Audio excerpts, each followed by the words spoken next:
Você me verá a partir de hoje falando sobre o tema da apologética, que trata da defesa racional da fé cristã. Seu objetivo é tornar o cristianismo plausível para o não cristão. Contudo, para que comuniquemos com clareza o conteúdo da mensagem do Evangelho, de modo a oferecermos respostas honestas para as questões honestas que nos são apresentadas pelos nossos amigos que ainda não conhecem a Cristo, é de fundamental importância que nós cristãos conheçamos o cristianismo, as escrituras do Antigo e do Novo Testamento e, acima de tudo, o Evangelho de nosso Senhor e Salvador Jesus Cristo. Veja, qual a importância de conhecermos os fundamentos da nossa própria fé? Olha, em primeiro lugar, conhecer os fundamentos da nossa própria fé nos prepara para as lutas da vida. Entre a nossa conversão e a nossa partida desse mundo, há um caminho a ser percorrido. Caminho de lágrimas, de perdas, de decepções, de orações que não foram respondidas nos termos em que esperávamos que Deus respondesse a elas.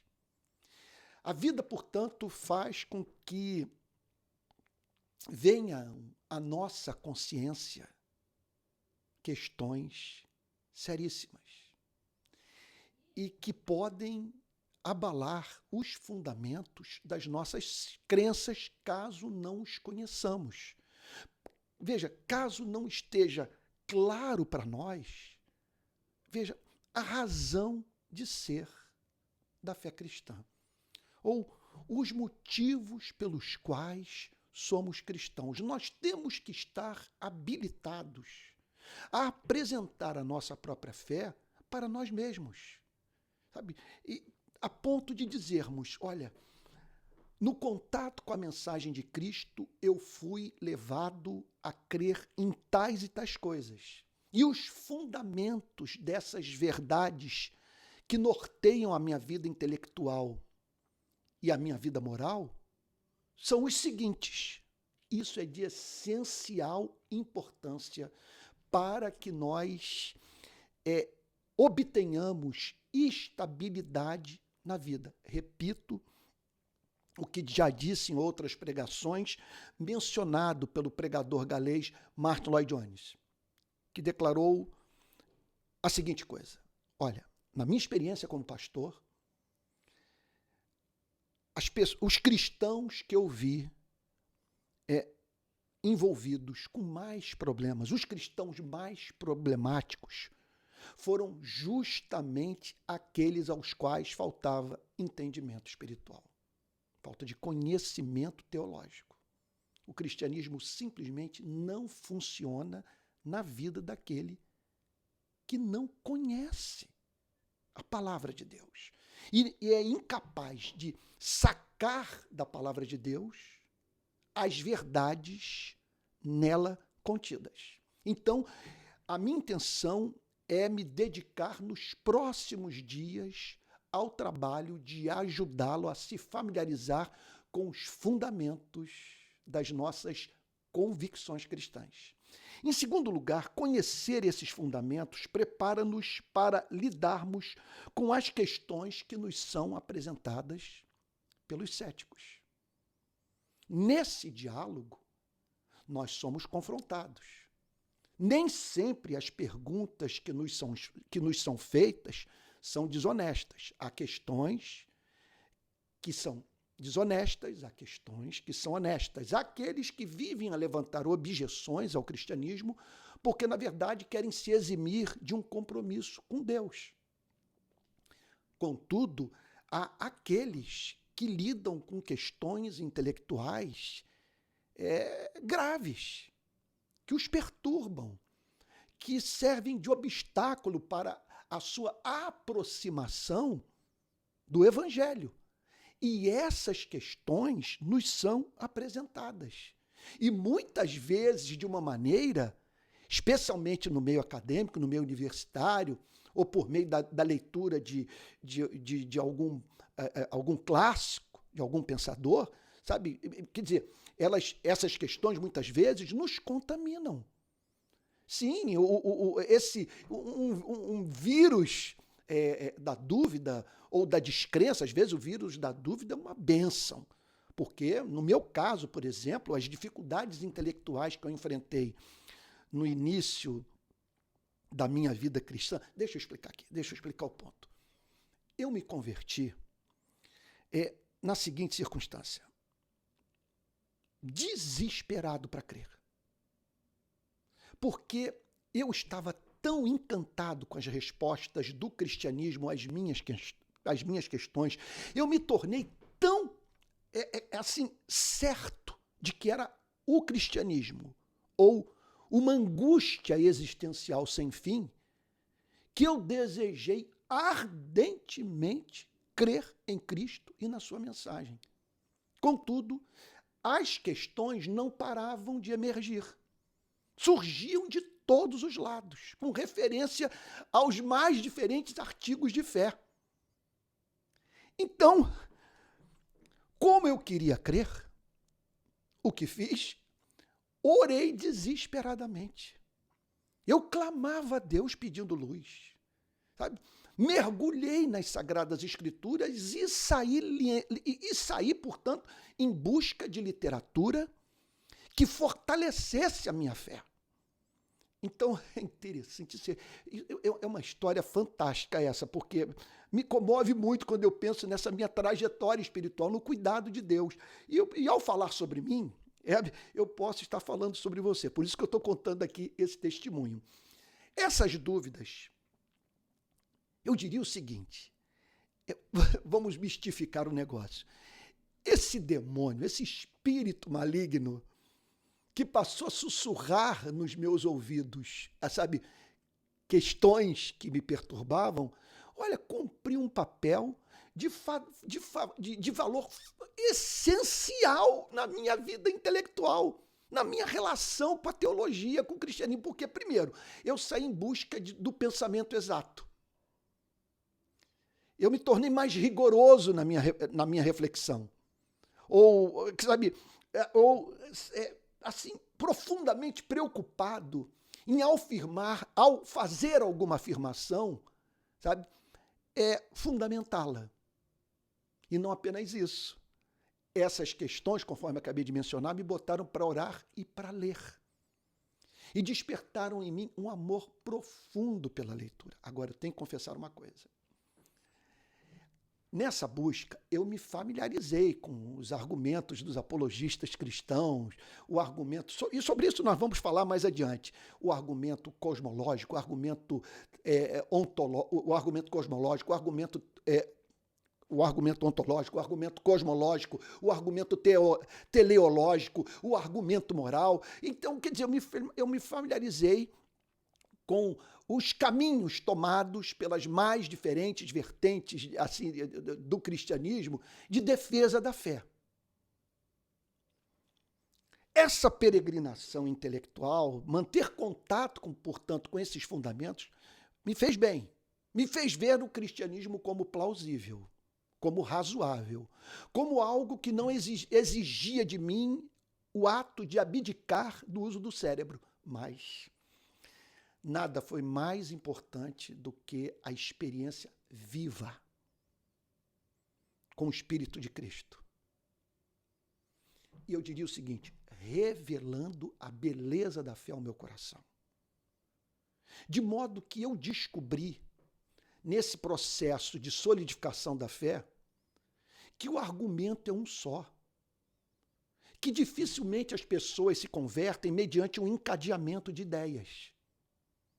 Sabe, não estou negando o valor da apologética, estou aqui para fazer um trabalho apologético a partir de hoje durante um bom tempo. Quero mostrar a minha fé e defendê-la. E dar subsídios a você para que você possa comunicar com inteligência o conteúdo do cristianismo. Mas estou convencido que ninguém se converte, raramente. Eu não conheço nenhum caso, alguém que foi então pegando esses argumentos todos e aí depois chegou à conclusão, realmente Deus existe. Em geral, o argumento é um só. E a gente percebe isso quando pensa na conversão de alguém, sabe, que pertencia a um povo pagão, sem contato com a literatura ocidental, nunca leu Descartes, nunca leu Blaise Pascal, jamais teve contato com Tomás de Aquino, com a história do desenvolvimento do pensamento ocidental, do desenvolvimento da filosofia, da história da filosofia. E como que essa pessoa se converte? Ela não conhece nada sobre história, sobre bibliologia, manuscritologia, sobre apologética. O missionário pregou e ela foi levada à fé. Não há a mínima dúvida que essa certeza ela ganha espaço no coração quando o Espírito Santo revela a glória de Deus na mensagem do Evangelho. E a coisa se torna tão apaixonante, tão comovente, em razão da sua beleza, que o convertido passa a ter a convicção mais radical, que é fruto do testemunho interno do Espírito Santo em seu coração, comunicando a verdade. A Bíblia fala muito sobre isso.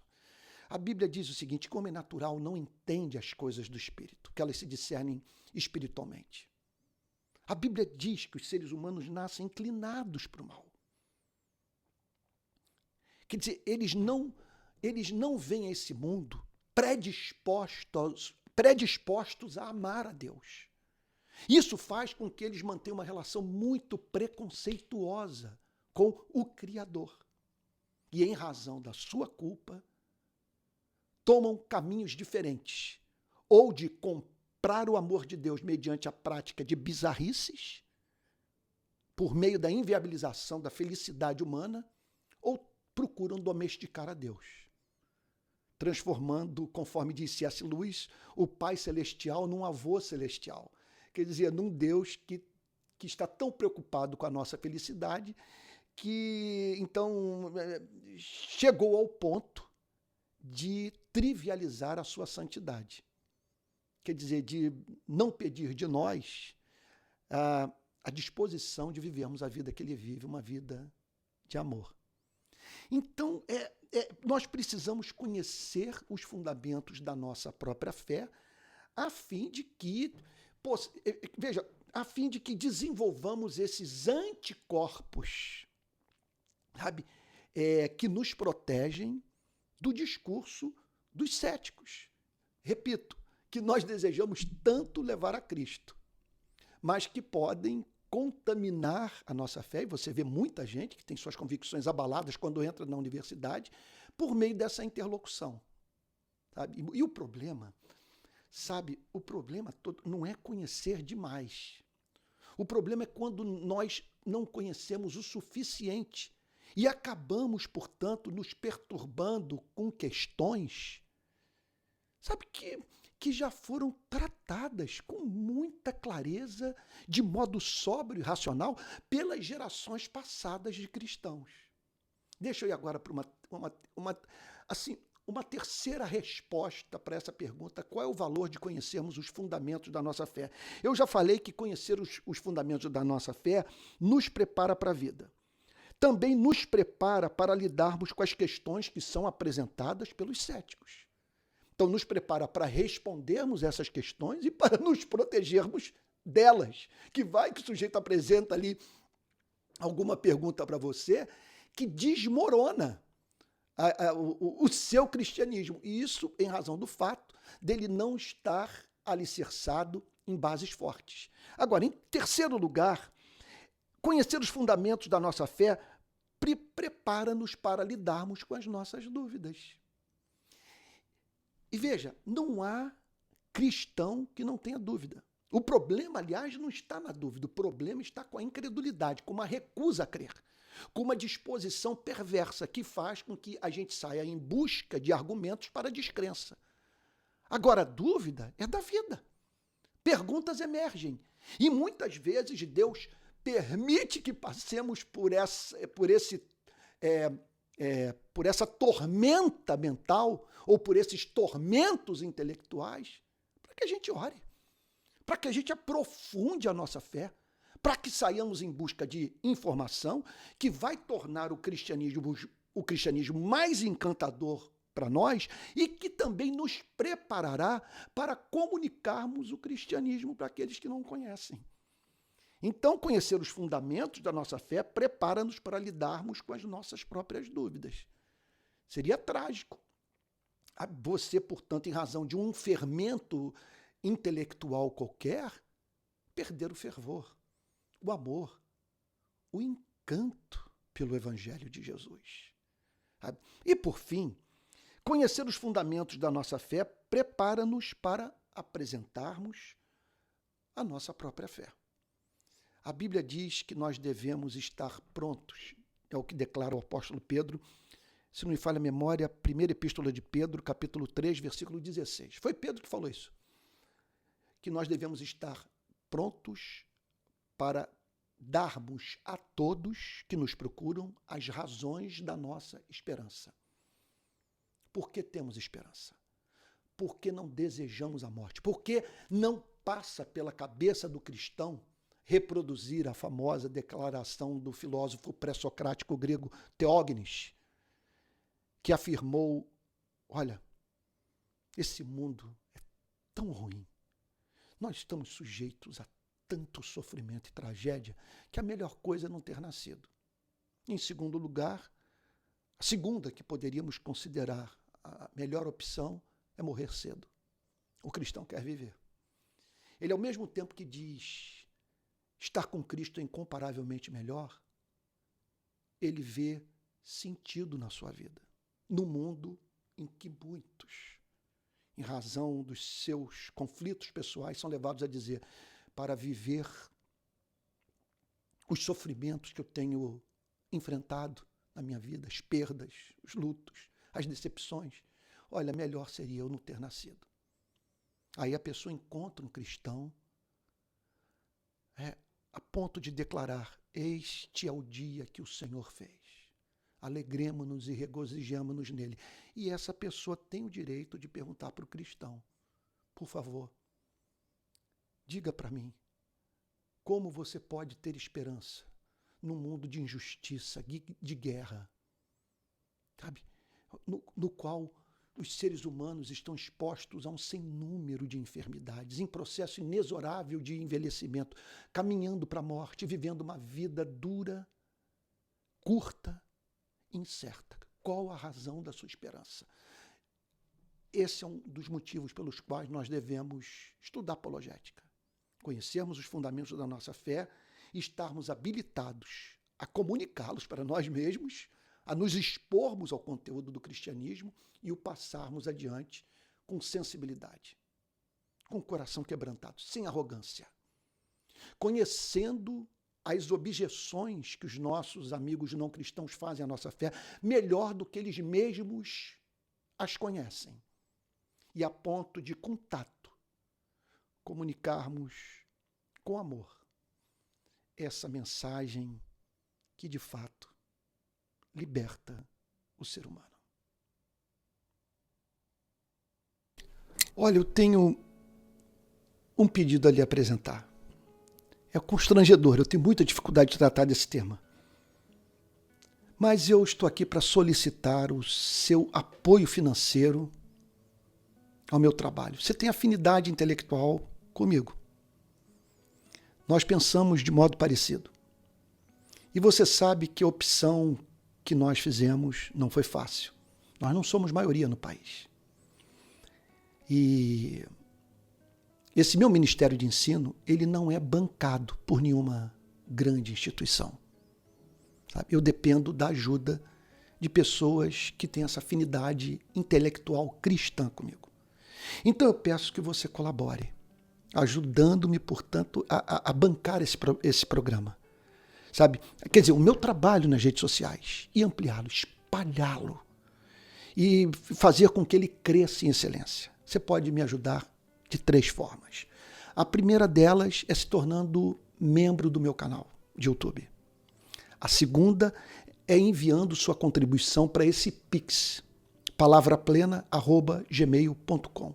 E a terceira é você fazer parte da plataforma apoie.se Apoie-se, eu acho, ou Apoie, tá bom? Que é uma plataforma que tem como objetivo ajudar pessoas a canalizarem recursos para projetos nos quais elas acreditam. Em fazendo assim, você vai viabilizar um sonho de espalhar o evangelho pelo país, ajudar as pessoas a conhecerem a sua beleza e suas implicações práticas para os mais diferentes departamentos da vida.